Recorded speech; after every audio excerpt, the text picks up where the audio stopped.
인사부터 해야죠. 영프로입니다. 김현모 프로.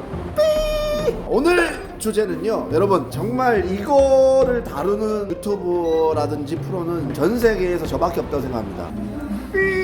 가끔씩 공이 백엔드에서 엄청 돌 때 있잖아요. 던졌는데 예를 들어서 원쓰리가 아니라 원투로 빵 넘어갔어요. 드라이가 센가? 아니면 피트수가 짧은 건가? 헷갈릴 겁니다. 그렇죠? 헷갈리잖아요. 야, 이거 아무도 지금 생각을 했지만 드러내지 않았습니다. 오늘 주제는 이겁니다. 피트수가 짧은 것과 드라이가 센 것의 차이에 대해서 설명을 좀 드리도록 하겠습니다. 김현모 프로님, 이런 경우는 뭘로 판단을 해야 됩니까? 예를 들어서 던졌어요. 분명히 45피트라고 했는데 갑자기 엄청 뒤로 팍 꺾여. 어떨 때는 피트수가 짧은데 그냥 쑥 가요, 이렇게. 판단하는 첫 번째, 레인마다 카메라가 존재할 거예요. 가터에 보면 카메라 박스가.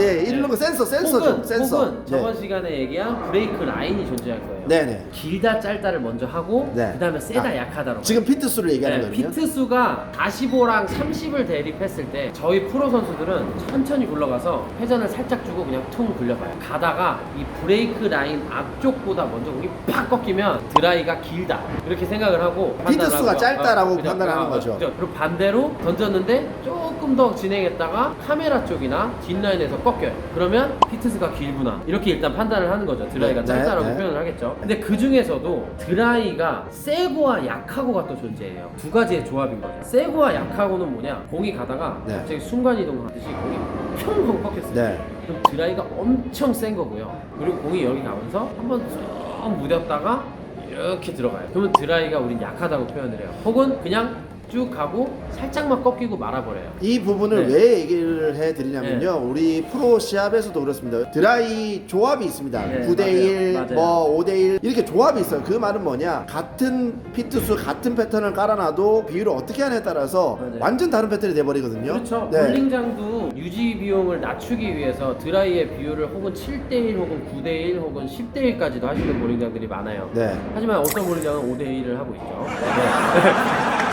네. 이제 그런 뜻이 뭐냐, 네. 드라이가 셀수록 중요한 건 볼이 꺾이는 힘이 센 거예요. 볼이 꺾이는 힘이 세다는 건 무슨 뜻이에요? 네. 입사각을 잘 만들겠죠. 네. 대신에 단점은 뭐냐, 드라이가 빨리 죽겠죠. 오일이 캐리다운에 의해서. 네. 그래서 드라이가 셀수록 캐리다운이 빠르고 맞습니다. 드라이가 약할수록 캐리다운은 거의 뭐 크게 안 느껴질 정도의 느낌이 와요. 차이 갭이라고 보시면 그렇죠. 됩니다. 갭이죠. 네. 네, 그래서 어떻게 보면은 아까 얘기한 것처럼 피트수가 짧은 거야, 드라이가 센 거야는 공의 꺾임, 그 꺾임을 알기 위해서 네. 본인이 던질 때 막 전력 투구 하지 마시고 살살 굴렸을 때 답이 나와요. 네, 살살 굴렸을 때 공이 어디 부분에서 꺾이는지 네, 그 그쵸. 부분이 아까 우리가 말씀드렸던 카메라 박스라든지 센서 박스라든지 아니면 브레이크 포인트 밑에 34피트나 37피트 첫 번째 짝대기 그 언저리에서 꺾이면은 그거는 피트 수가 좀 짧은 겁니다. 그쵸. 그리고 그거 지나가서 그 두 번째 짝대기 43피트 그 부분이 지나서 갑자기 팍 꺾였다. 그러면은 드라이가 센 겁니다. 이렇게 기준을 좀 판단하시면 될 것 같아요. 그렇죠. 드라이가 약하게도 할 수 있죠, 긴 패턴에. 네. 근데 그거는 진짜로 피트가 길고 짧은 거, 드라이의 비율이 세고 약한 거, 여기에 조합이 요렇게 되냐, 네. 요렇게 되냐, 그렇죠. 이렇게 되냐, 네. 이렇게 되냐의 차이라서 일단 여러분들이 혼동하지 않으려면 일단 짧고 길게를 먼저 아신 다음에 그렇죠. 드라이가 세고 약한지의 판단이 들어가야 네. 이거는 정답이 나오는 거예요. 그거를 조금 더 쉽게 확인할 수 있는 방법이 뭐냐면요, 예를 들어서 진승무역 패턴이 있다고 치면 이 볼링장에서 깔고 쳤을 때와 저 볼링장에서 깔고 쳤을 때 똑같은 길이지 않습니까? 근데 드라이가 다르기 때문에 조금 볼이 움직이는 반응은 다를 수가 있다는 거, 이렇게 확인해도 되죠. 뭐 그렇게 확인해도 되고요. 네. 왜냐면 그건 레인의 마찰이 또 갭을 할 수 아가, 그럴 수 있으니까. 있네요. 네네. 그래서 같은 볼링장에서 저희한테 요청을 하시면 케겔에서 나온 플렉스라는 기계는 자동으로 드라이 비율을 믹싱을 해요. 클리너와 네. 물이 따로 들어가기 때문에 네. 플렉스라는 기계 이상의 볼링장을 가시면 요번에 진승 패턴 어? 뭐 4대1 해주세요. 4대1을 이거를 다음에 애정란 심학습편에서 실제로 실험을 네, 실험을 해보죠. 한번 해볼게요. 저희가 똑같은 패턴 깔아놓고 드라이 비율만 달랐을 때 어떻게 되는지. 128대 1도 있어요, 드라이가. 우와. 예, 그러니까 그럴 때는 공이 어떻게 가는지 극단적으로 뭔가 본인이 원하는 대로 요번에 10대 1로 하겠습니다. 뭐 4대 1로 해주세요. 이런 거를 옵션 옵션에 따라서 고를 수 있기 때문에 네. 드라이도 이제 결정을 해서 정비를 까는 그런 세상이 오긴 뭐냐면 여러분들 좀 혼동하시면 안 되는 게 예를 들어서 드라이가 세다 아니면 드라이가 약화됐을 때 어디 볼링장이 좋다 나쁘다가 아닙니다. 그렇죠. 이건 절대로 여러분들이 맞아요. 오해하시면 안 되는 게 맞아요. 조합이 다 다른 것 뿐이고 맞아요. 그 조합에 따라서 또 여러분들은 다르게 치시면 되고 볼 매치를 다르게 하시면 되는 거지. 네, 맞아요. 아 여기는 드라이가 약하네 여기는 드라이가 세네 이렇게 판단하시면 절대 안 된다는 거 말씀을 드리면서 이런 차이가 있다는 정도만 맞아요. 알고 계시면 좋을 것 같아서 다룬 주제니까요. 여러분 참고만 해주시면 되겠습니다. 알겠습니다. 세상에 나쁜 개는 없다가 아니다. 세상에 나쁜 볼링장은 없다. 다만 내가 조합을 못 맞출 뿐이다. 뿐이다. 그리고 네. 그 조합을 맞출 수 있는 실력을 갖추는 게 여러분들의 실력을 더 높이는 지름길이라고 그렇죠. 생각하시면 확률 되겠습니다. 게임이라는 거 항상 잊지 마십시오. 그렇습니다. 그러면